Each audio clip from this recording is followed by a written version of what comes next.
the Convos podcast, where we get down to the nitty-gritty aspects of student life. We have new main episodes every other Monday, and new sub-series episodes on the Wednesdays in between. Make sure to follow us on Spotify and Apple Podcasts, and subscribe to our YouTube channel. Also, don't forget to drop a follow on our Instagram and TikTok at Convos Podcast. Enjoy!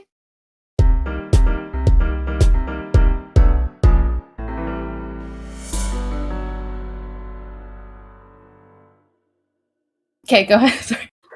Hey everyone, welcome back to another cafeteria conversation. Today we are hosted by me, Ella, Kaila, Mathew, Naman, and my best friend, Pillow.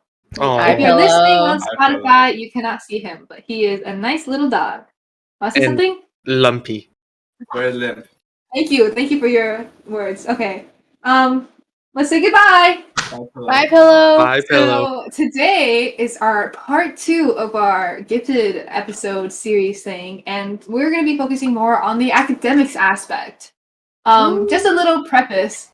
I think we just want to make it known that we know that this is like a very, very privileged issue to have. Yes. Like, yeah. So we're not saying this is like the worst freaking thing in the world, but it's just something that we have in our lives. Not the worst thing in the world. We know that it's a very like privileged thing to talk about. We just wanted to put that out there, like complaining that we're just, It's not life or death to us, or Yeah, anything 100%. like that. So But I mean, I think it definitely impacts our life in a big way, but it's not like oh boo-hoo, everyone thinks I'm so smart. It's like not the worst thing ever, but it does impact our lives in ways that are kind of bad. So just putting that out there. I think it's a lot of. I mean, I think we talk about being gifted so much in these episodes because like it's part of our life, but and it's I don't want to think it's definitely not all bad 100%, but yeah, there's parts of it, and I think it would be amiss of us to start a podcast where we talk about our student lives and not talk about gifted. So here we are, the two-parter. All right. So let's hit it off with the little sexy academic / gifted pressure. So just like where do we start? Where do we start? Where do we begin to unpack this? I think we can unpack it from like the origins of gift. When you're in grade 4 and or grade 3. Sorry, when you're in grade 3 and they bring you down one by one to that little room. And, I never got that because You didn't get that? Okay. Same. I didn't get that either. I did mine in the middle of winter when, right after a heavy snowfall, I got called over the PA during recess. There was so much snow outside. I did not want to go outside. Were you in a porta-pack? Not a portable, not a porta-pack. No, porta-pack is a washroom. I think I got called down to like the principal's office or something like that, and I had to go to the test, and I was so annoyed because there was so much snow outside and I couldn't play it. But anyways. Oh. Dude, I thought you meant that you were in a portable, and it was so cold outside. You had to lunge over in the No. So basically, sorry, continue, Kaila. No, it's okay. You can go. I was like that testing. Like it was weird, dude. I remember only fragments of it. Like I got called to this little back room. Like I've never been in this room. Like I go through like the staff room, go to the back room, and like I'm sitting here, and like there's like blocks in front of me, and there's like different papers, and like okay, if you've watched The Promised Neverland, it's like the test. Oh my goodness! It's like the test. You're not about to compare Gifted to a show about eating children. I'm not. I'm just saying it was the test that children had. Similar correlation. I don't know. Anyway, you're still here. I'm still here. Still yet. Yet I have yet to be eaten. Yes.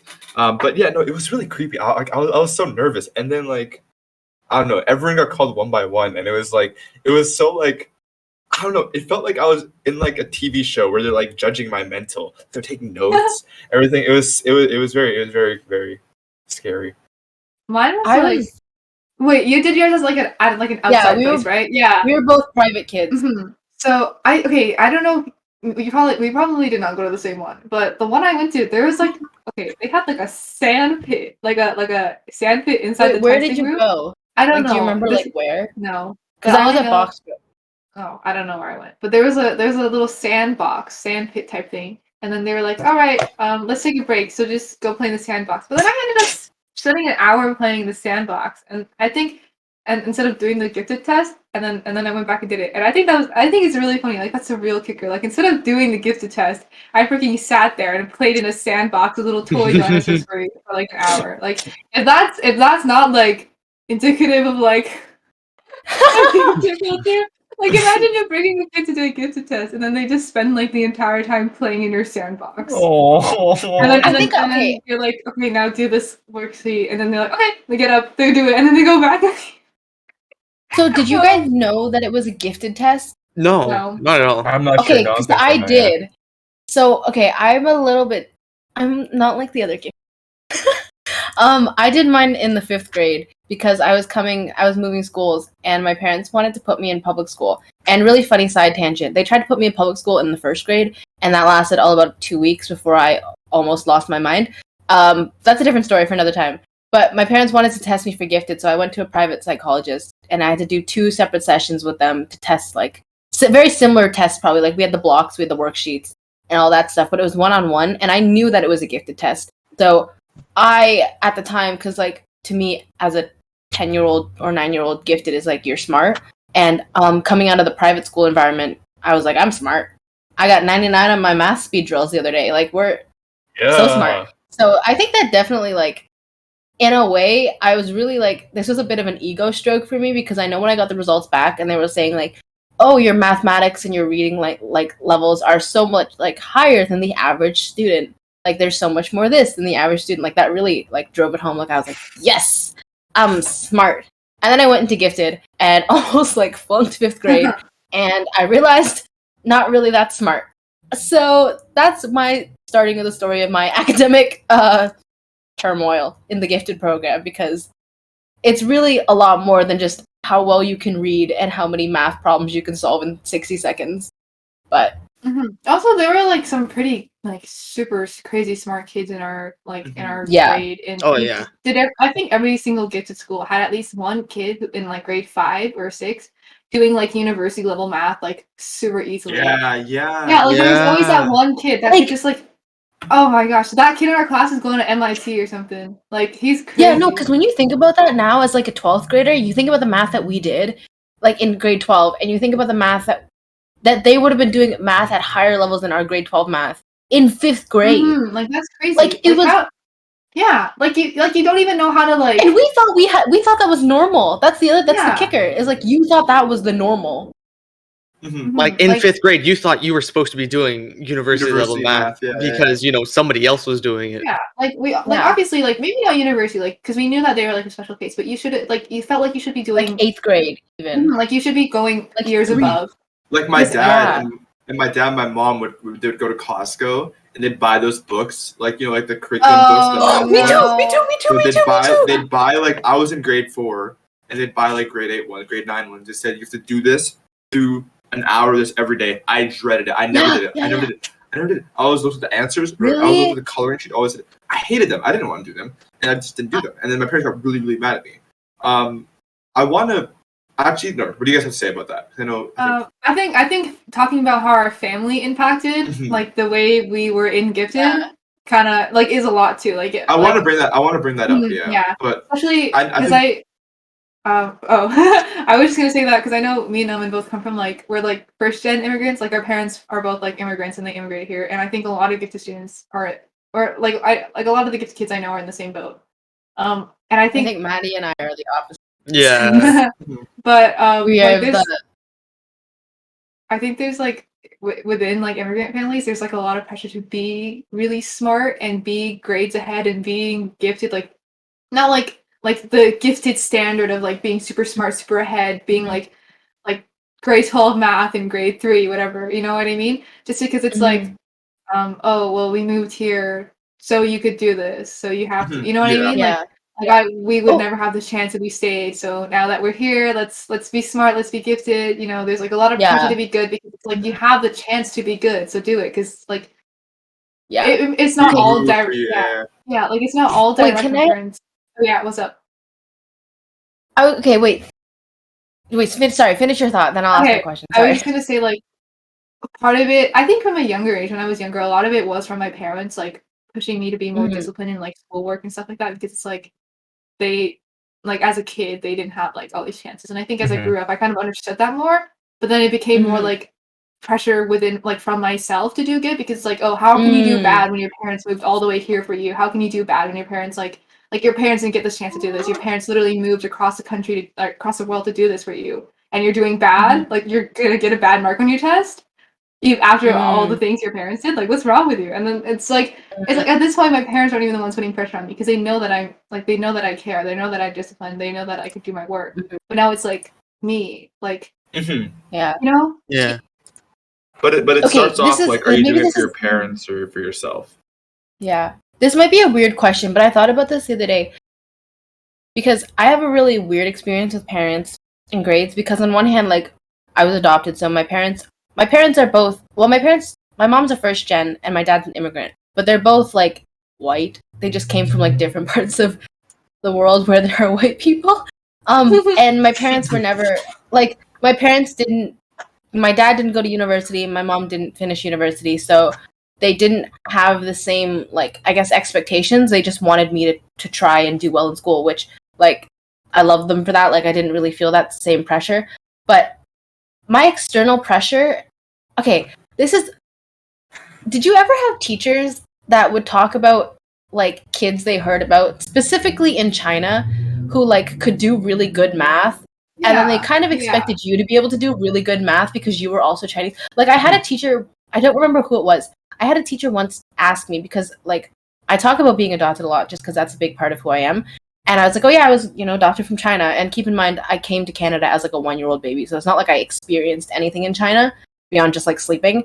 And they were like, oh, so can you do, like, this math? And I was like, no, I can't. I'm not really that good at math. And like, but the kids in China, they can do all the math in their head. And then and then you're gifted, so like you can do it too. And that was just a really peculiar phenomenon. And I wanted to know, did you guys ever have something like that where they kind of like not only from gifted but like also from like your race? Yeah. No, yeah. Like, oh. Dude, As a white man, I gotta say no.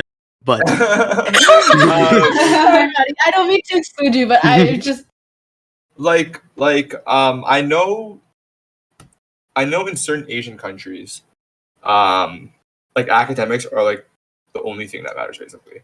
Academics and money, of course, but like academics will lead you to money, because like I know in certain countries there are like tests that you do right after high school, and that score of that singular test decides whether or not you make it in life. Like if you get a low score on that, you're not making it in life anywhere. If you get a good score, you can get a nice job, you can do whatever you want. And it's also, oh sorry, you can continue. And no worries. It was just that in of itself.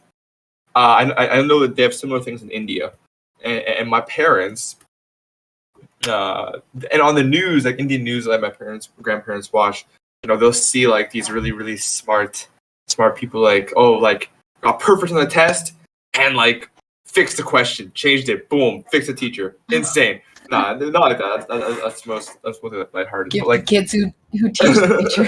no, but like really really smart kids who are really really good and who are like developing these different things at such a young age, and they look at me like, It's also like You're next.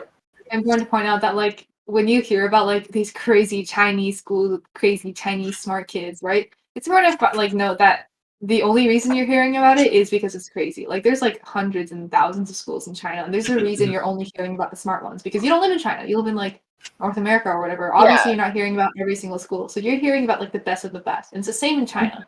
Like they hear about like the best of the best in America, like like Harvard and shit like that, and Harvard and universities like that. Like they don't hear about like like random universities that don't have like that big wow factor. Universities. So it's the same. It's like the same. I don't know. You don't hear about average Chinese schools. You only hear about the best. So it's like take everything you hear with a grain of salt. You know what I mean? Yeah. But back on the point of family.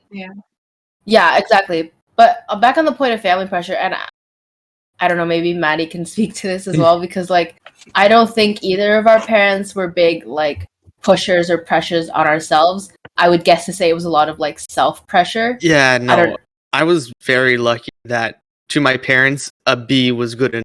So you know what, I never had to live up to standards because I found it easy enough to like achieve that. I didn't have to put in too much work to find that, and I appreciate that I didn't have to have that pressure from somebody else, but it was the pressure that I put on myself that really drove me, which it got to be a lot. I don't even know where the pressure came from to begin with. Do you think it came from maybe like, because your dad, not to like dox your dad, but he works in like a really high position in like a science techie, you know what I mean? Yeah, no. It comes from seeing your dad's work in you.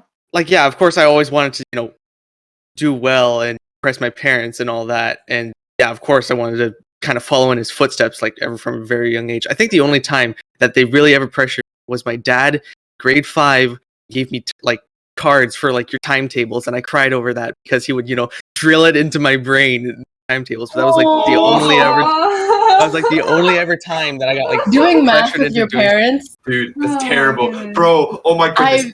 But yeah, I never in my life do math with. I've never asked my parents for help with homework. I think I did that once, and it just ended in tears, and I never again have asked for help. When you're on the dinner table with your parents, and they're like, yeah, how are you getting it wrong? And you're like, I don't know what to do. And when they start blaming math, you're crying. You're in tears. What is 5 divided by 3? You're in tears. Please help me. I don't know. Oh my goodness. or you start doing it. Okay, here's the thing. Here's another facet, and then we can go back to the original topic. My parents are older than most parents, so like their methods of doing math and things are very different to the methods that we do now. And I don't know if you guys have had that experience. The one time I tried to ask my dad for help with math. I tried to pull out the method that we learned in school that day, and I felt pretty confident. He's like, "Why are you doing it that way? That's not how you do math."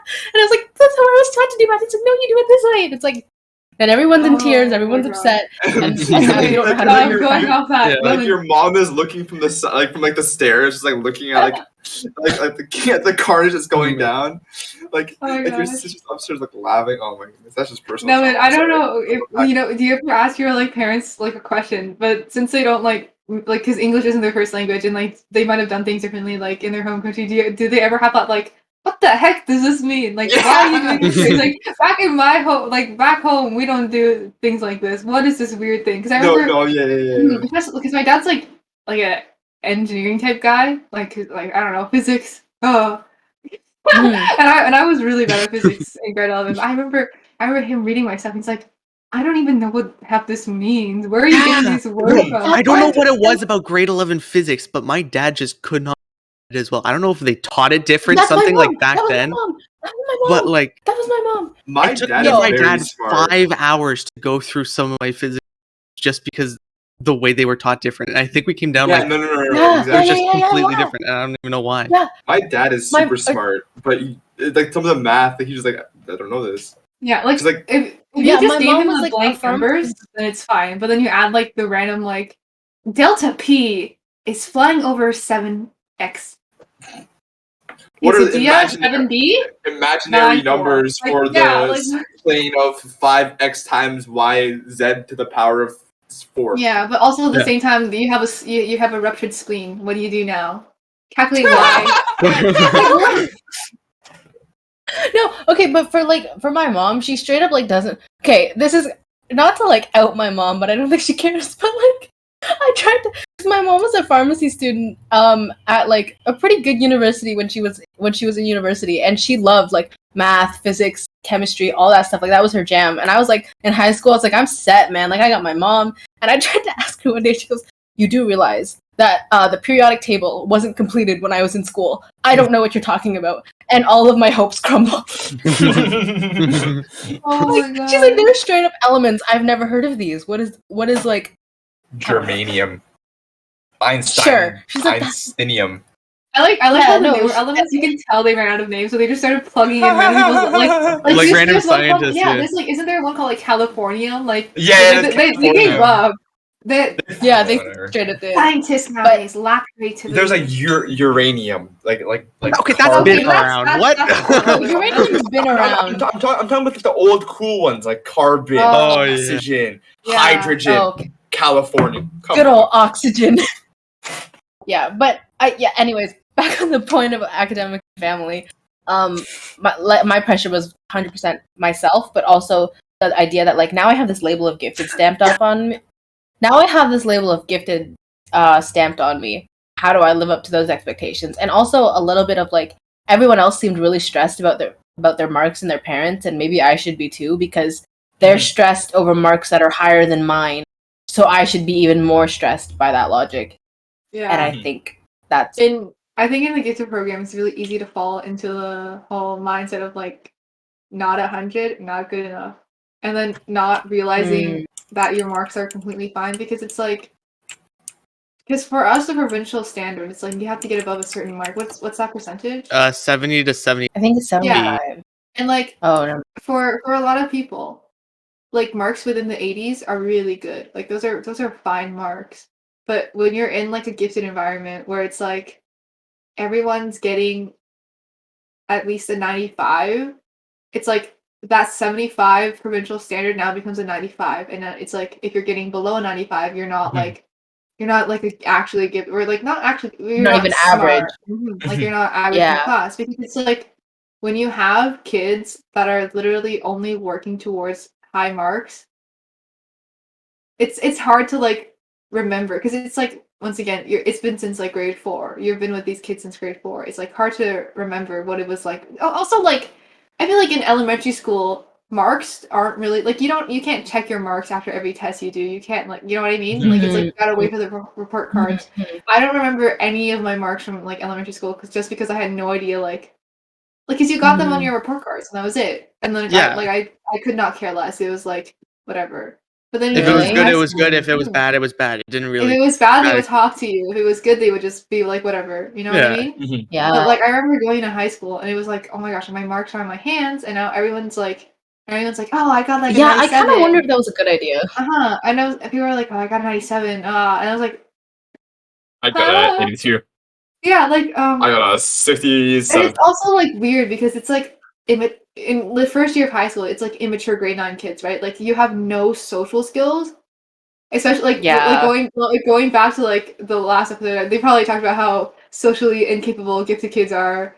But like just casually people throwing their marks around, and then you're like, oh my gosh, what does this say about me? Because if I'm not getting a 95 and this kid is upset they have a 95, is a 95 a bad mark? So am I doing worse than bad? Like, what does that mean? Yeah. You know what I mean? And the environment you get thrown in, not very nice, especially to those that overshare and probably shouldn't be sharing every little mini quiz they get, and then all of a sudden you're wondering, should I be there? Like, do I need to be getting this? Like, it's weird. It's a weird dynamic. I think part of it, because we talk a lot about how like you say, oh, this person's getting a 95, so I should be getting a 95, and I think for some people it's really hard to understand. Like, it's not just like you think you should be at their expectation. Your whole perception of reality and your perception of what is good and bad changes. Like, you cannot conceive anything different, and it's really hard when you haven't experienced that, or you're not in someone else's head. Because I know that to some people, like, at least when I've tried to explain this to my mom, like, she kind of is like, well, just don't like it's like your marks are good, like, for yourself. And it's like, yeah, that logically, but when day in day out all you're seeing are these like extraordinary students, you really you can't not be impacted by it. And like, at least for me, I was never like a quote unquote smart gifted kid. I realize now that like I'd had good marks as a kid, but at least like particularly for me, the transition between my old school and my gifted school, I really struggled with math that year. And like, so not only was I was getting like 60s, I think, in all my tests. So getting that, and then being around kids who were getting like 95s and correcting the teacher and new trigonometry, like that really took a toll on like my sense of like worth and like a capability or confidence. So it's more than just like, oh, they're getting a high mark, I need to get a high mark. Like, it's like, especially like since a young age, dude. Like, since like that takes a toll on a kid. Like when since you have the letter grades, you have the A+ and the A-, like it takes a toll on a kid. Like, having like every, like, when you get a test back, at least for me, I get a test back and the first thought that came to my mind was, how did this person do? How did this person do? How did this person do? And my only sense of pride would come from if I got a high mark. Yeah, And because usually I would. Yeah.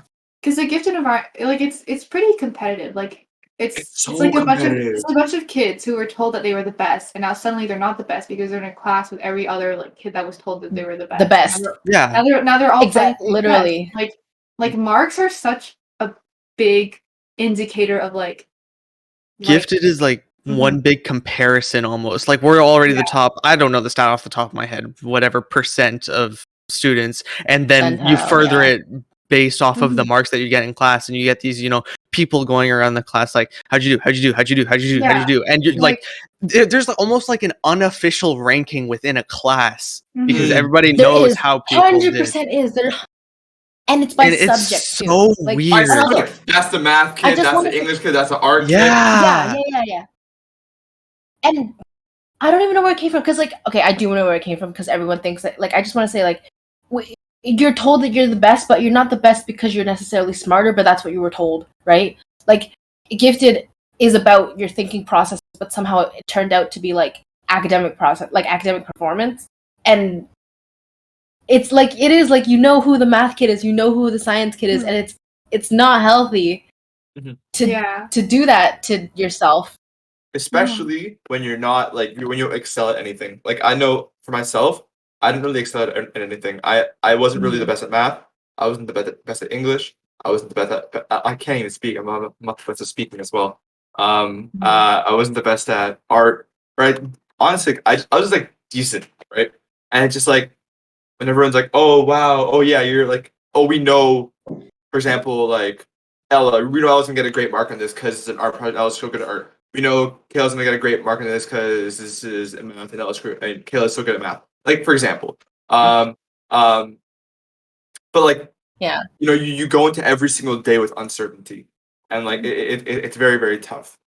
One weird thing about being known as a certain kid is when they're a okay, not to be I'm a graphic designer, but I know that I can do my part in projects that have graphic aspects. You took pride in that, yeah. Yeah, for some, but then it's oh, well, Ella's my partner, so I guess we can just in our group, so we can just leave everything up to Ella to do this one part. Or if someone was the math kid, they'd be doing the math write up. If someone was you know what I mean?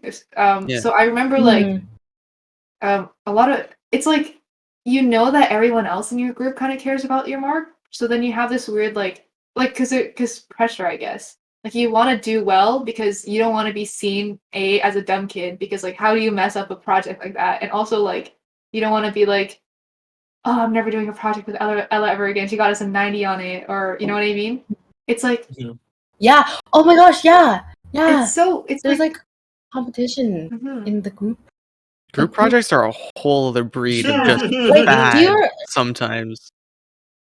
Do you remember okay, I think the worst thing to do to a bunch of kids who are constantly competing to prove that they deserve to be in the gifted program is have them write up who did what on a project. Because I remember doing group projects and how on the day you would present, your group members would be talking to other group members and you'd be yeah, I did A, B, and C, but this person, they only did A. But I'd it's so you were constantly I guess because you could not be a group. You had to I don't know, it was a really, really weird thing. And I remember doing that and thinking you kind of you get that label and you kind of take pride in that label a little bit because you're I don't know, you feel validated. It's I know when we do group projects, I was really mean in group projects, and I'm really sorry to the people in my groups for some group projects because I was kind of mean, especially in grade 9. But there was definitely a part of me that took a little bit of pride in I feel I got this. We did this. Look at what I did. I want to add on to that. Kaila, you brought up a good point. Saying I also was mean. I want to just quickly say, at least for myself, I'm critiquing how toxic the environment was, but I too kind of fed that environment. Exactly. Yeah. Of course. I think, but with that being said, I don't think there's purpose to that. I think it's kind of if you get put into an environment, you get put into a system, you either, of course, especially at a young age, you don't know any better. You fall into the system and you play that system, Exactly. and you are part of the toxicity. But of course, I don't think you can blame a single person. Yeah. But that besides the system. Yeah, exactly. I can't blame anyone else in Gifted for what I felt because they were feeling the exact same. Yeah. Or something similar at least. So like when And most of us have like broken out of the cycle of like this. Most of us have like gotten rid of this mindset. I think especially this year because we're like maturing, we're older. We know that marks aren't everything. B, I think being online kind of helped a little bit because it's like nothing really matters anymore. You know what I mean? Especially like in a really weird way. In a weird way, like the last few months, once everyone's gotten their like acceptance and everything, it's like you can see that things don't matter anymore. Like you did all of that, and we really, you know what I mean? Oh, you could see everybody just deflate. Like people I got going around like me on my physics test. I could not care less. I'm sorry.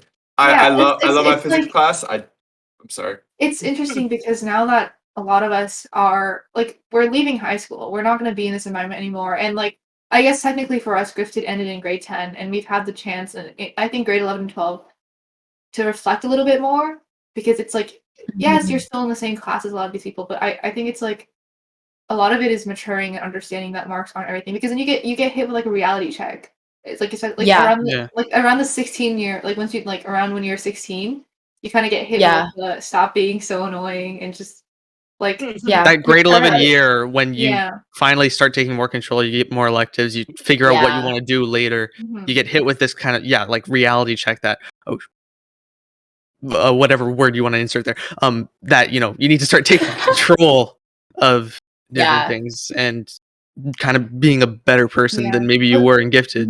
But there are definitely still kids that have not broken this mindset, and I'm rooting for them.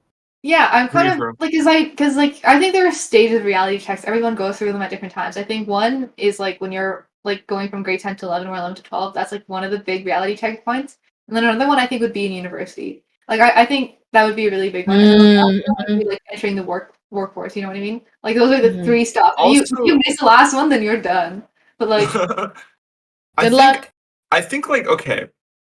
With that being said, I do think within, at least I know myself. I'm not gonna speak for everyone, but as much as I know consciously that I am no longer super mark driven, it's still there are still traces of it. Of course, I it's think a work in progress. Of course, I don't want to come off as I'm completely fixed because I know I'm not. I know. I know because like still to this day if of course not now because I've already like I talk about like how they got a 70 in physics, so that's okay. But like overall, I know like a lot of my self-worth is based on marks. Yeah. And that is a very toxic thing. Of course, I'm getting better.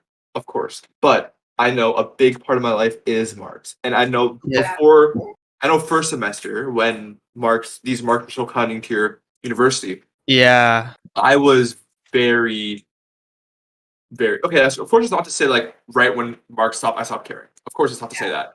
I still tried. You still have the conditionals you have to meet. Yeah. As long as you can start feeling it. But like when I like first semester we had a biology not test, it was a project, for example. It was supposed to be an easy 100. Everyone got 100. Everyone got you basically just like not everyone of course. But like you have to like, basically like, write out like the Krebs cycle and glycolysis. And then the electron transport. I got a 95.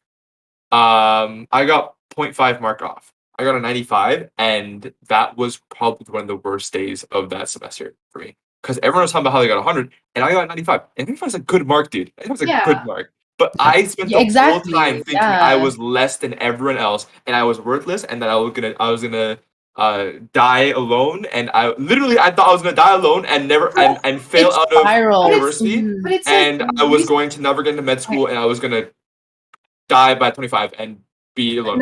And that's a genuine feeling though. Yeah. Like, not being right? Like I know it sounds dramatic, but no, I promise you, I felt every single thing I just said. I felt it all in the span of 3 hours. How? I got a 95, man.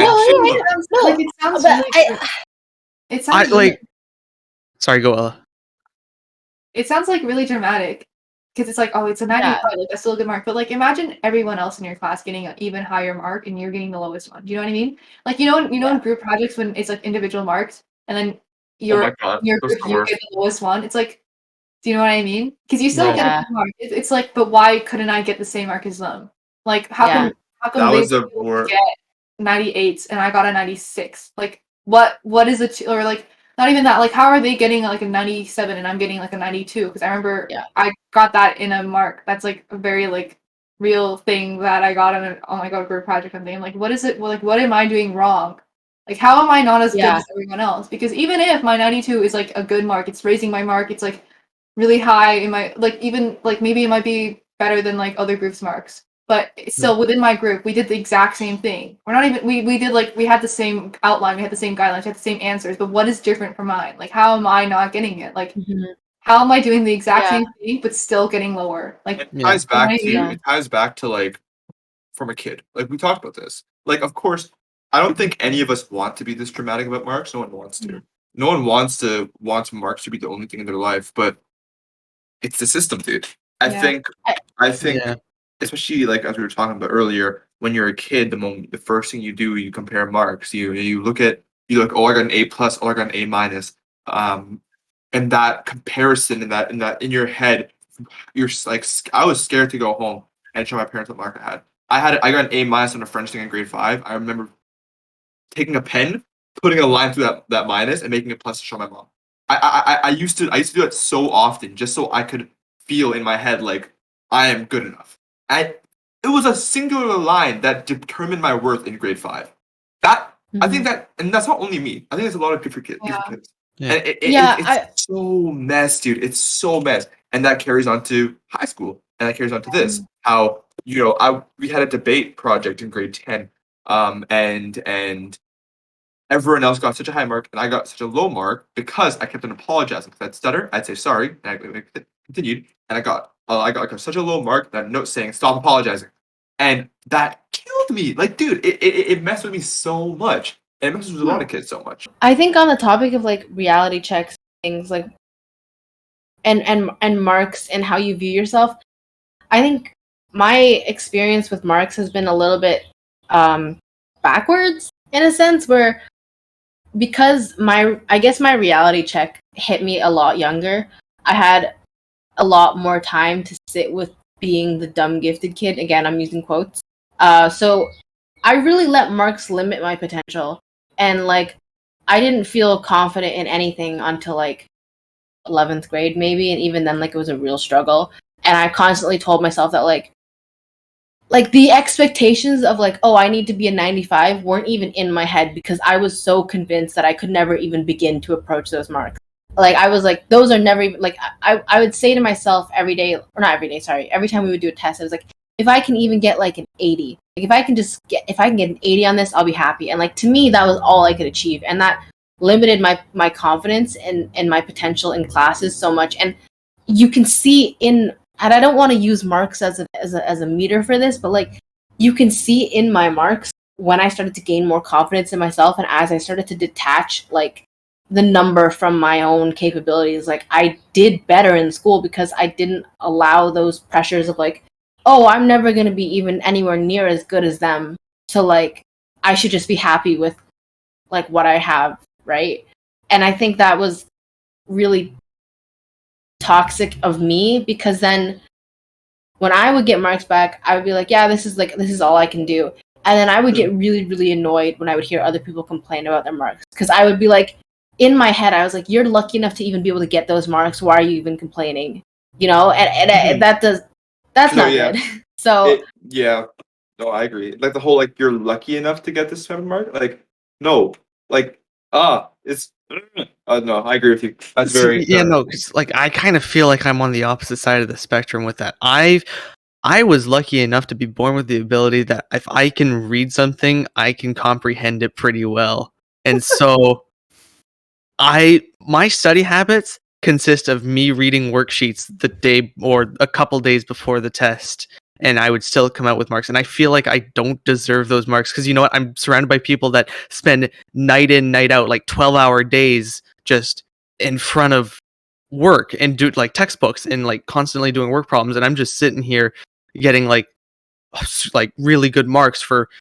I'm not even like, sometimes I sit in front of a worksheet for a couple hours before a test and I'd be perfectly fine. And it's really weird. It's just, I like almost feel like I don't deserve the marks because I'm not putting the effort in, even though like I'm kind of coming around to the fact that, maybe I've just found out what works for me. It's just really weird. Like, I feel like other people should like be doing better than me because of the work put in. And it's this really, I don't know how to describe it. It's just off-putting that I can do so well. Yeah, imposter syndrome, essentially, where I'm not doing anything but still doing well, which is, I don't know. It's really weird. On the topic of like, I guess, tests and stuff, I kind of want to ask, like, do you ever feel really underprepared for a test that instead of studying, you kind of start thinking of ways you can avoid the test or skip the test because it's like you're so nervous and you're so scared to potentially get a bad mark that you don't even want to do it anymore? 100%. I think I'm similar with projects, not tests. I'll have like an essay due. Instead of doing the essay, I'll draft up an email to ask for an extension. Instead of like spending the time, doing the essay, I'll draft up an email, and it's like, of course, like there are situations where I do need an extension, and the email is important, but still, it's similar. I remember a few weeks ago when I got my vaccine, I kind of got hit hard by it, like, to be honest. And I you were out for a couple of days, yeah. Yeah, and I had a physics test like the week, like after the weekend. But I got mine on like I think a Thursday or a Friday, and I had the weekend to study for my physics test. And then I had my physics test on like Monday, Tuesday, or something, or like Tuesday, Wednesday. And I couldn't study at all, and I literally spent hours in bed, like because earlier we talked about how we kind of like matured, but this is still like.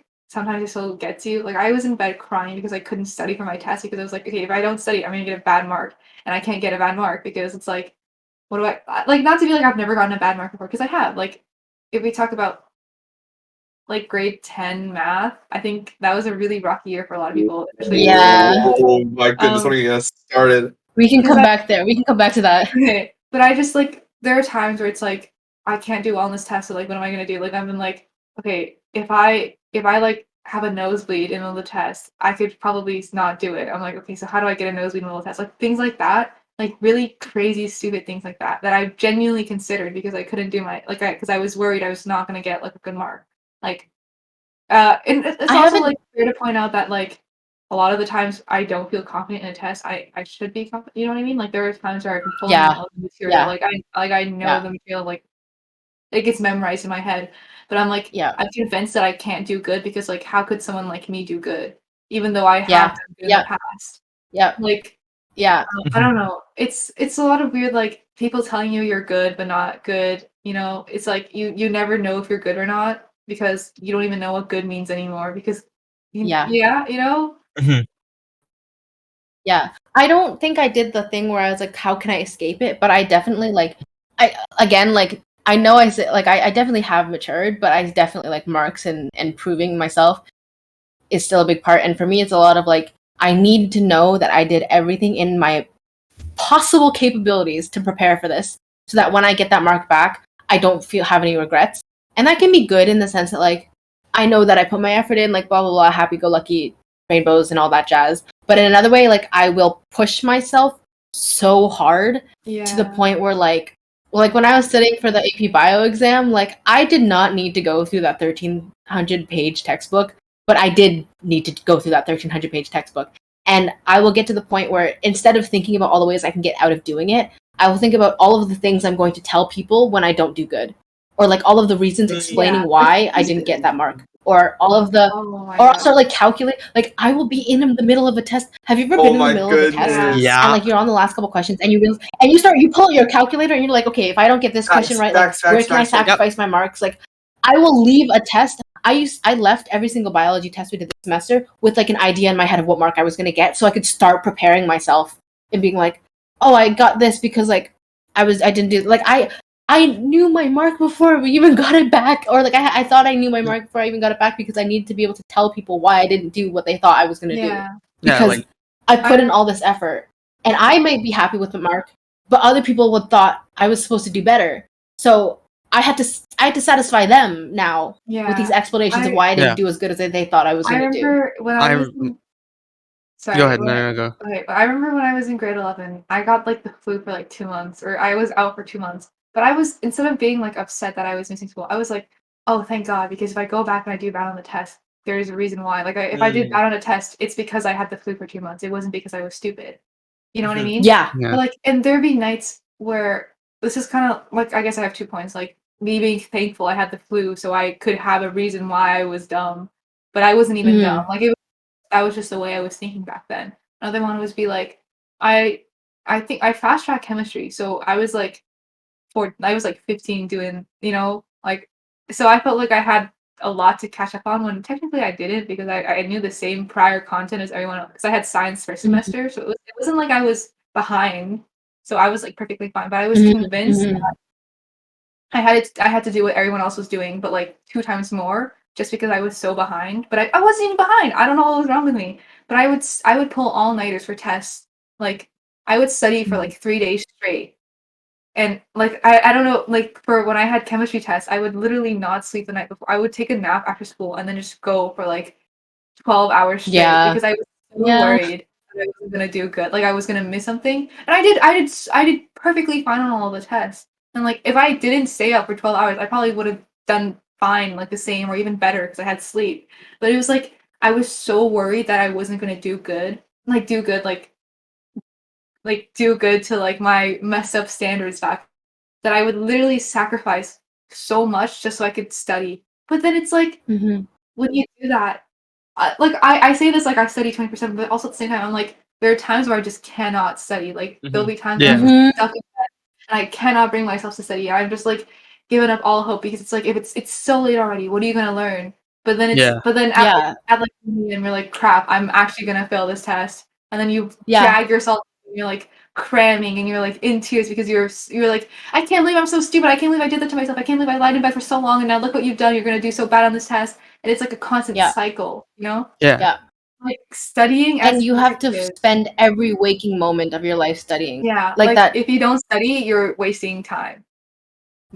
It's like, it's so weird, because it's like, this is like a pretty normal gifted thing for people to do. I know people that pull all-nighters and like study tests like this. I know people that like will not take, like, they'll know all the content and not be confident, because they're so scared of like underperforming, not doing well. Yeah, you know what I mean? Like, and like, it's like, this is so toxic. This is really bad. Like, everyone. Yeah, because then you start comparing to other people. Then you start, like, I know they talked about this in the last episode, but like, then you start going like, I didn't sleep at all last night. Like, oh my goodness. blah blah blah blah blah, like, blah blah blah blah. And it's like, I feel like everyone knows it's toxic. I think all the gifted kids, I feel like if we were all to like be in a room, yeah, we actually were in a room together once. We had one time we all cried after a test or something. So we had therapy. We got like what people? We had okay, group there therapy. were 3 questions and people couldn't do 2 of them or something, or like, it so was like, everyone started crying. Yeah, it was so terrible.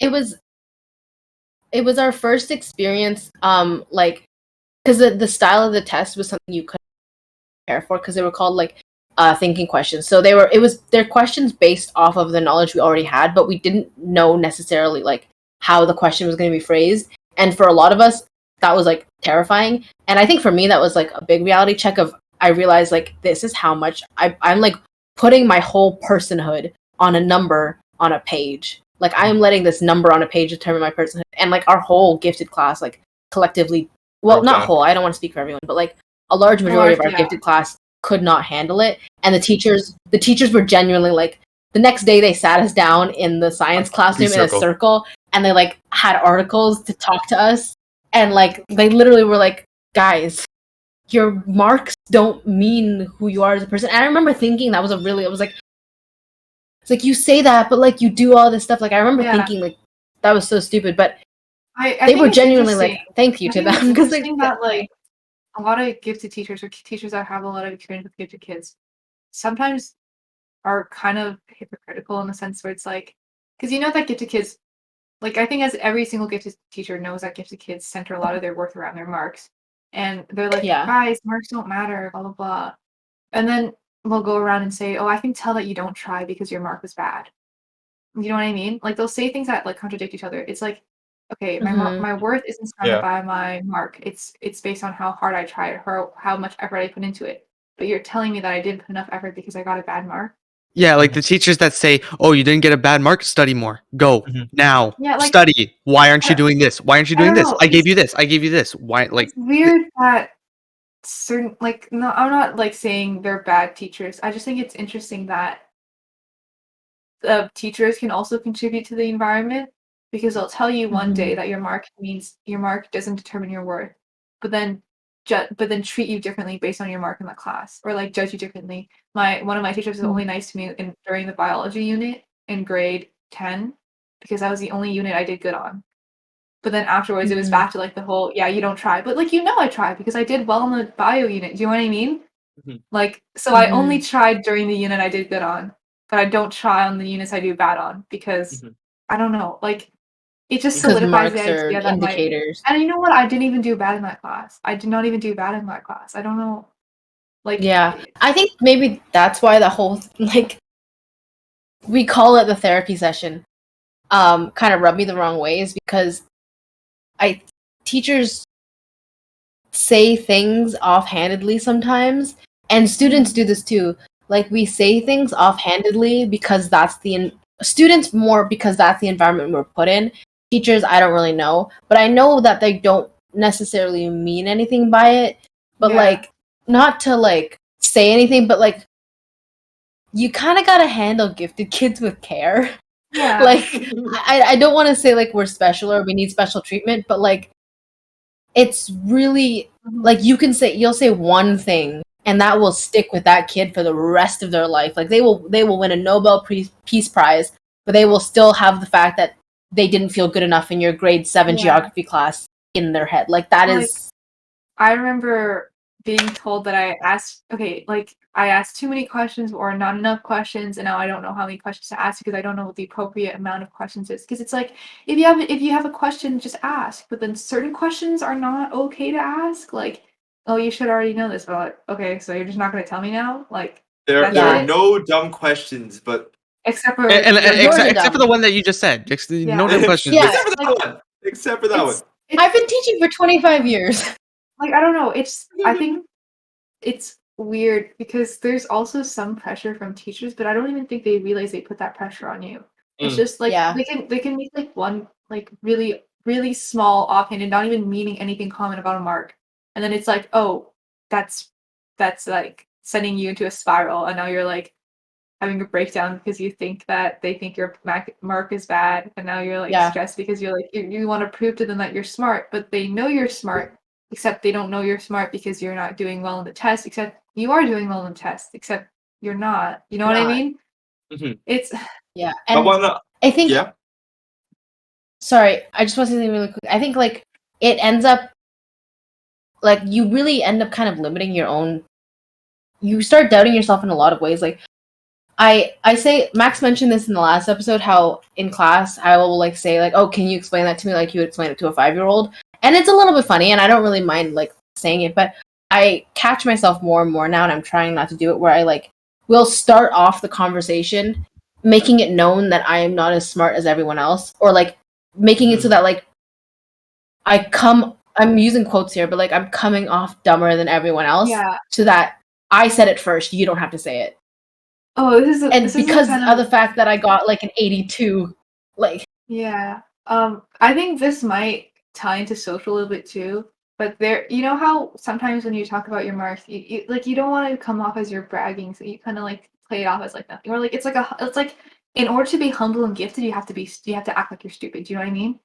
Like it's like humble to be dumb, but it's like I called myself dumb a lot just because I didn't want to come across as like if I did mess up, it wouldn't be like like, so no one has like this high expectation of me to like perform well. I'm just here doing my work. I don't have to get good marks, blah blah blah. But then as I got older, it kind of plays into the way that people view you because they don't even know your marks, but because you call yourself dumb so much, they just assume you're not getting good marks. Like I've had people ask me for my marks. I've told them my marks. I'm like, really, you have this mark? And I was like, okay, what does that mean? And then like it's like when you like a lot of gifted kids dumb themselves down to be like down, like seem more down to earth, like, oh yeah, I'm just like an ordinary kid, but they're getting like 97s, you know what I mean? And then it also adds to the culture of like, oh, a 97 is a bad mark because this kid says they're dumb, but they're getting a 97, so what would a smart kid get? You know what I mean? But they also want someone to, because you say, oh, I got a 97, that's a bad mark, but you want someone to say, no, that's a really good mark. Like it's you dumb yourself down, but you want people to think you're smart. Yeah, like you want someone to correct you. Like, no, you're so smart because like it boosts your ego. I don't know. It Like, fuels, dude. It fueled me. Oh my goodness, bro! It fueled my ego. I was so toxic, and it like looking back at it, like of course I think we all were toxic, but we all had such high. Oh, I know. I had such a big ego, which needed to be pleased. It needed to be stroked. It needed to be complimented, dude. My ego. Of course, I didn't think. Okay, I didn't. My ego is laced with self-deprecation. My ego my ego yes. was so flawed. It was like the opposite of an ego, but still had the traits of an ego. I hated myself because I wasn't good. I knew I was the worst at everything, but I still wanted to be complimented. I still wanted to be like, I still wanted to get a high mark. I still wanted to get such a superficial number, even though I knew I was terrible. I knew I wasn't. I knew I wasn't I knew I wasn't deserving of the mark, but I still wanted my mom to be like, "Good job, Lemon. I'm proud of you." I still wanted all that that ego stroking, even though I knew I had none of it. That's like gifted. I don't like you don't really get a lot of praise for being smart as a gifted kid because like once again it's like expected, like or like because if you get a 93 but people are getting 97s, then no one's telling you you're smart. So like I don't know, it almost feels validating and comforting when someone says that you're smart or you did good because you never hear it. Like if I wasn't in the gifted program and I got like a 93, I'm like that would be like because I've been in like non-gifted classes or like non-gifted filled student classes, and like it feels good to finally be recognized as smart after basing your entire identity around how smart you are and how many marks you are. It feels good to have someone finally notice that you're smart and being like, yeah, good job. You did so good. You tried so hard. Your work paid off. Look how well you did. Because you don't hear any of that in gifted. It's always like I don't like you know what I mean. It's like, oh, you did fine, whatever. Like you know what I mean. Like those are so backhanded, like really backhanded compliments. Bro, Like, I used to do that. Like, of course you did fine. You did so whatever. good for you. You did so good for you. Like that's such a good mark for you. What I used to do. Sorry, I'll continue. No, I just remember like trying so hard and being like, oh yeah, see, you were totally fine, whatever. But it's like, no, I wasn't. I'm only fine because I wish you recognize that I put in work, and I wish you recognize that I like am smart. It's not just me getting a good mark. It's me learning the content, and I don't know. I have gone like a very long time without ever being told that my worth as a mark-based student, like that I was smart, that I did good, like I did a good job, because it's like everything gets tossed aside, especially as like an Asian girl too. Everything is like when you're Asian and gifted, that's like double whammy. It's like you never and then also get praised turn for into being the good. girl. Yeah, but then as a girl, it's weird because I don't. It's like my three parts of my identity. I guess if you were to say gifted and then girl and then Asian, there's like a Venn diagram. But it's like weird because I am expected to get a good mark because I am Asian and I'm gifted. But then I'm also a girl, so like I'm not getting the best marks because obviously an Asian gifted boy would be getting better marks than I would. But when I do better than an Asian gifted boy, it's like weird. Yeah. Like because like it's really prominent in science classes, especially AP science classes, and it's odd because I can see the way different people trust my answers or trust like what mark they expect me to have. Do you know what I mean? Yeah. I think sorry, finish, go ahead. I don't know, like it's just odd. Like I don't want to drag Maddie into this either, but me and Matthew are like we have like the same courses, so it's like you know like you have to double check my answers before they're right for someone else to Like copy. I would have to go through and make sure it was correct before, you know, Ella's work was okay, because like it's so weird that has to exist, or that exists in people's minds, that I don't know, like there has to be validation of somebody's work before it's right, even though like everybody knows it's great work. Like I also don't want to stroke my own ego too much, because I had good marks like throughout high school. It's just odd that people don't think I have good mark. Like they think I have a good mark, but they don't think I have a good mark. They don't actually think, it's okay. I like, it's really weird because like, again, like this is gonna sound so terrible to anyone who's not gifted. Because all we're saying is, yeah, we have good marks, but we're still sad. But like, it's like, I crave so badly for someone to recognize that I have skills and like I am intelligent, because that's what I was told constantly as a child. But at the same time, the second anyone gives me that validation, it terrifies me. Like, I am so scared to send my work or my notes to anyone, because I could like, I remember one time I sent my notes to someone, and then like one of the someone else in our class was like, "Oh, you made a mistake in your notes." I literally I like deleted the whole thing. I like made sure no one could see it, and I like would not send my notes to anyone, because I am so like that intersectionality between like gifted girl and Asian, where if you're gifted, you're expected to be better than the non-gifteds, and I say that with heavy quotations. You're expected to be better than the non-gifteds. As an Asian, you're supposed to be better than like, I don't know, you're supposed to be good for an Asian. But as a girl, you're not supposed to be as good as any of the Asians or any of the other gifted boys. So it's a really weird, like, where people's trust in, I think it's, you know what, it's trust in your intelligence. Like, people's trust in my intelligence always felt very fickle to me. Where like, if I made one mistake, people would no longer trust that I was smart, and I had to rebuild that trust in my own intelligence. Does that make sense? Yeah. And you know what's really funny? Like sharing notes and all that, I'm not going to lie, I used Ella's notes a lot through this year, just because, you know, she does a really good job with them, and I felt, you know, I could learn from that. And it's so funny when we come to a test day and all of a sudden Ella's kind of the one, you know, giving answers and nobody trusts it, and then comes to me when I'm the one that's studying off of Ella's notes. And it's just weird roundabout where like, how are you gonna doubt me when you're literally using my notes for this? Yes. Do you know what I mean? Like, oh my gosh, it annoys me so much when I hear this. If you're gonna like question my notes for knowledge, just write your own. Why are you using mine? If you are so smart and you know so much more than me, you should have your own notes. I don't understand why. It's weird.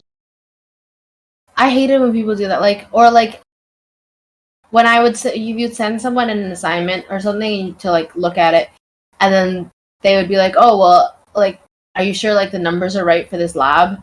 I'd be like, "I don't know. I did it according to the thing. If you think it's wrong, why are you using my assignment? Like, why are you like not using?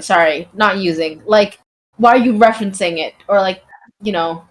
And like, these are really prominent. Okay, because we have AP courses, because our gifted program ends in grade 10, and then we continue on into APs, and we can choose what classes and what level we want. And a lot of gifted kids do go into AP because there's some like gifted to AP pipeline thing that we have, and a lot of this happens within like the AP classes, and it's like AP is like where the smart kids go, but if you don't do AP, it's like, what are you doing? And I've been in like U level classes, like I didn't get the chance to take pre-AP bio in grade 11 because it conflicted my schedule.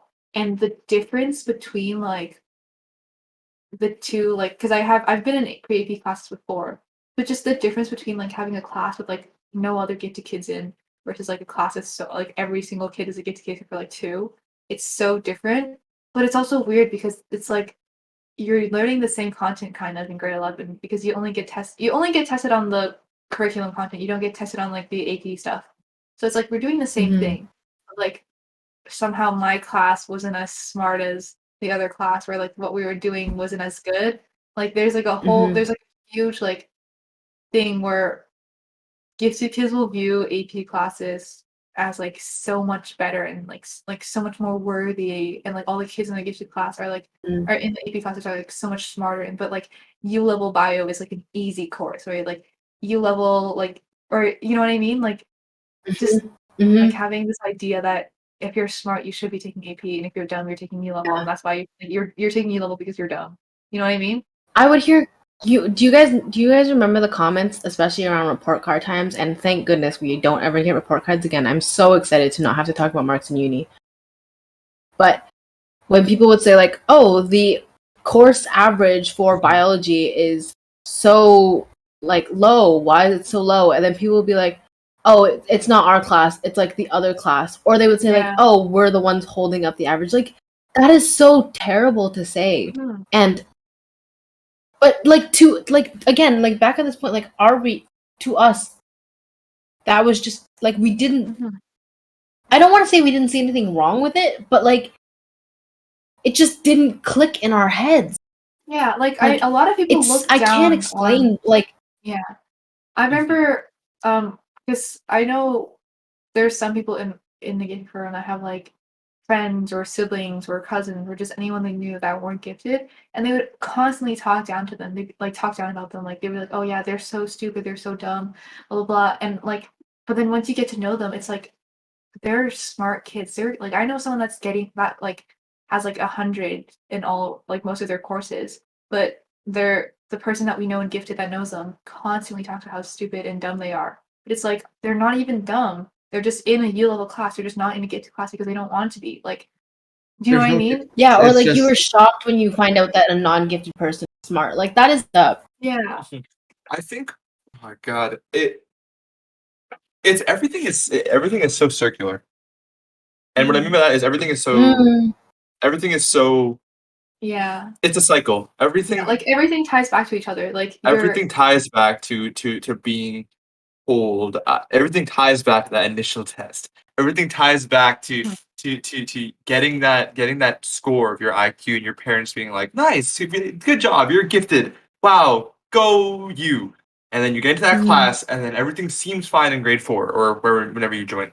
And then marks start coming out, and your parents are saying, "Hey, you're gifted. You should be doing good." Your parents are telling their family friends, "Hey, my son's gifted. My daughter's gifted. They should be doing good." And then everything is it's a snowball effect. And of course, we don't want to come off saying that we are better than anyone else, because we cause a snowball and we add to the snowball. Exactly. Everything is just so cyclical, and everything is so dude, this can go on to like I could relate the gifted part to capitalism. I'm not going to, like, but I could. But it's like when you're raised gifted and like you're in the gifted program for so long, you get really insecure because you constantly feel like you're never good enough. But there's always somebody that you're striving to be. Like there's always someone in your class that's getting better marks than you, and like jealousy is a green-eyed monster. You know what I mean? And you start taking it out on like you're so insecure that you have to bring other people down with you. I think that's a really big part of being gifted. Like you get a bad mark, you got to bring everyone else down with you. You don't get the mark you wanted, everyone else like they're going. Yeah, like everyone else has to suffer too. Like I woke up. Like it's toxic. It's because people are so insecure in themselves, and it's like obviously it's not their fault when you're constantly like when you think you should be the best, but you're constantly not the best. Do you know what I mean? Yeah, it's like I don't blame anyone. I got a bad mark. I'm gonna make it everyone else's problem. Yeah, like but it's like you are never taught how to deal with a bad mark because you're always it's like oh like okay. It's weird because when you're younger, it's like, oh, you're so smart. But then when you're older, it's like, how come you aren't doing better? Do you know what I mean? Like, there's a switch. And I think it happens in high school, like from between like grade 8 to grade 9. Because then you can see your marks all the time. It's weird because, I don't know. It's just, you can tell when people are insecure in their marks or insecure in themselves that they need to like put down other people to feel good. Like, oh, my mark is so much better than theirs, so look how good I am. You know what I mean? Like it helps them like feel more comfort in themselves. It's like to put down other people, that means they're better than them and they want to be the best. And it's really alienating. like I know this, like the social episode already aired, but it's quite alienating because you're not only do you feel isolated in like your own community of gifted people, it's so hard to talk to people outside of gifted. Like it's so hard because like when I was younger, there was this really gross like divide that I put in my own head between them and me. And now as I'm older, there's that shame of having that divide between them and it's like I don't want to like I think someone else in the other episode said like we understand that like two people who weren't gifted, this seems like a really insignificant thing, and like if it's not a part of your life, it's not a part of your life. Like I get it 100%, but when you have something that is so big part of someone else's life and someone that it's not something they know or they have that it's a part of their life, like it's hard. And like, and it can come out in really negative and toxic ways. Like it's hard to, like even throughout this episode we've like constantly said things like not to sound like blank or not to be like this or like it's like not to like toss my own salad or whatever. We've like constantly said phrases like that. But I think it's like there's almost a guilt in saying this because we know that it's such like a frivolous little thing to be upset about for like a lot of people. But like it's left such a big impact on us, but you know what I mean? Like it's so hard to fully explain it. Like once you start talking about it, people are just like, just get to keep complaining about being smart. And like it sounds like that. I know it does. But it's like it's so much deeper than that. You know what I mean? It's No, like it is. and like in theory, the gifted program would be a great program. Like if like the whole like toxic aspect was in there because like in theory, it's like you're pushing your peers and yourself. It's like a good program. You're filled in a class with like I guess I don't want to say like-minded individuals, but just like people that want to be want to do good in school. So I don't know. you know what I mean? Like I'm not sure. I think the gifted program in itself is. I think I agree with the like-minded part, but I do think the system itself is like flawed. there are a lot of issues, but like I think with the right teachers and yeah. with the right like because there are some gifted classes that we've had that have been genuinely good classes. Like because the teachers know how to teach gifted kids. Do you know what I mean? I think that's a really big part of like yeah. the teachers can communicate to you that your mark isn't end all. Like you know what I mean? I think the system itself is flawed. I think Yeah. with that, I think it's like when you like-minded individuals are good, and I think you should put them together. But at such a young age, I think, especially when the thing that's bringing them together is marks, you obviously will start comparing marks. Yeah. And I think that is super toxic. I think the things that happened to me and stuff with me in elementary school, they've had a big toll on my life, and it's been cause for many of the things I have, the issues I could say that I face with now. Like so yeah. growing up with it is definitely weird. Like you can kind of see a difference between like the gifted kids that started the gifted program in high school versus the ones that started in elementary school. Do you know what I mean? Like there are a few that's in great like in high school. Like you can kind of see a difference. Like I know a few people that did that. You can kind like they're more down to earth and they're more like reasonable, I think. And but it's like I don't want to completely bash the gifted program because I will. I no, I can't. I'm not bashing it. Like for me, I think I honestly would have been worse off if I wasn't, just because I don't know what it was. I don't know if it was maybe because I was in private school from I started school in private school, and that in itself is its own competitive, toxic environment in some ways. But like I remember I mentioned at the beginning that I was in public school in grade 1 for like 2 weeks, and the reason that my parents pulled me out was because I could not handle being in an environment with kids who didn't have the same mentality as me. And I don't know if maybe like what that says about me, but I need, and maybe that's really terrible, but I kind of needed that like-minded competitiveness, because like I felt really alone in elementary school and in the first grade, because no one else seemed to understand why I cared so much about like first grade tests and stuff like that. So I think there's definitely a benefit to having. Sorry, go ahead. I don't think I would be here today if it wasn't for the competitiveness of Gifted, and I know it was not like the healthiest, but yeah, I agree. Yeah, I don't think I would be as successful as I am now with what I want to do and going where I now want to go without it. I think I would have been fine outside of Gifted just because I'm like not a really competitive person, but I think it's like within like if I wasn't Gifted, I don't think my marks would be as high, but I still think they would have been good. I think I would have been fine. I think I would have been like happier, maybe.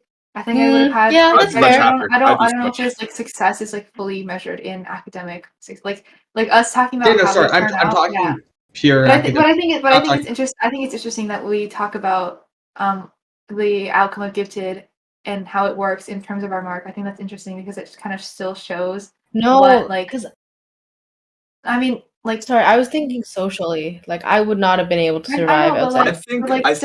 Like how we talk about how we needed the competitiveness to drive us, but like drive us towards like our mark. Fair. Like, you know what I mean? And I remember, yeah. One big thing that I think the Gifted program, the fault is just the way that the Gifted program is treated.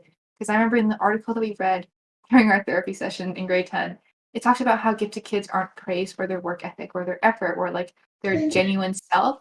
They're praised for their outcome. They're praised for their good marks. And there's been studies that show that like if you praise a kid on how well they studied and how well they work and how well their effort is, rather than how well they performed, like how well their mark is, how well their final product was, the kids that got praised on their work ethic did better and were less stressed. And I think when you start praising kids based on their outcome and not what they did to get that outcome, it makes it seem like their outcome is all that matters. Like it doesn't matter if they understand the content. I know very smart kids in my classes that have like test anxiety and stuff like that don't perform well on tests, but you know they know it, but now they feel like really crappy because they're not doing well on the test, but they know the content. And I think I guess if there's parents listening to this about like whether or not to send your child is gifted, I think one big important thing is to remember that when your child is gifted, don't diminish their worth to just their marks. Keep reminding them that they're smart because they try hard, because they put in the effort and they like study, and they're like not just because they're naturally smart. Like obviously it's nice to hear like you're naturally, but like don't make that the reason why they're doing good. You know what I mean? Like applaud their hard work. I think it's like with Gifted, it's like, oh, dude. I think the people. I think. Oh my goodness, my parents always would have been like, yeah, studying is number one priority, and that's one thing. But I think if I wasn't in Gifted, and I was surrounded by people in my elementary school, I would care about studying much less. So to that aspect, I am thankful I am in Gifted because I want education to be a priority in my life. However, mental health. Yeah, I think for me, like what Ella said about applauding your work ethic, I think that was probably my saving grace and maybe why I have a little bit of a different opinion, because my parents, specifically my mom, was always like, you put so much work into it, like I saw you studying, like you did this, and to that I think that really helped some of the other toxic traits. But I don't know if I can even say whether or not I would be better or worse off with Gifted now that I think about it, because I have no pointed reference. But I think we've covered a lot. I think we've unpacked this box quite. Oh my goodness! Well, like we maybe a little bit talk about messily, this topic for like days, but we do. We talk about Gifted so much. Probably a little bit annoying to the people that to our friends who aren't Gifted, who hear us complain about it, but it's something very real. And I guess to anyone who's listening who is Gifted and is experiencing something similar, I hope maybe you found a little bit of solace in this, to know that you're not alone in your own little bubble and that you're working very hard, and that's really good. Be proud of that. Oh, dude. There's so many like we touched about like a lot of like little moments of tidbits that happened in Gifted in elementary and in high school, and we can go on forever. But I guess we can all agree like there's just things that are like things in high school happen because of elementary, and things carry on, and Gifted, at least we are the way we are because of our environment, and that's not to fault anyone, but to fault the system, I guess, and to fault the society that environment is. Yeah, there's your takeaway. Thanks for listening to our. Thanks for checking out our podcast. Thanks for listening to our very long ramble for an hour and a half. Academic insecurities and how we're scared to do bad on stuff. Thanks for listening to us ramble. We hope you enjoyed it. Catch us when we're in university for part 2 of this episode. But make sure you drop a like because we thrive off validation. Drop subscribe because we talk love about half your thing. We love numbers. And follow us on Instagram, Spotify, Apple Music, Apple Podcasts. Yeah, because we need some love and validation because we don't get that from our academics. So yeah, thanks for watching. We will see you all next time at the next cafeteria conversation. Bye-bye. Bye.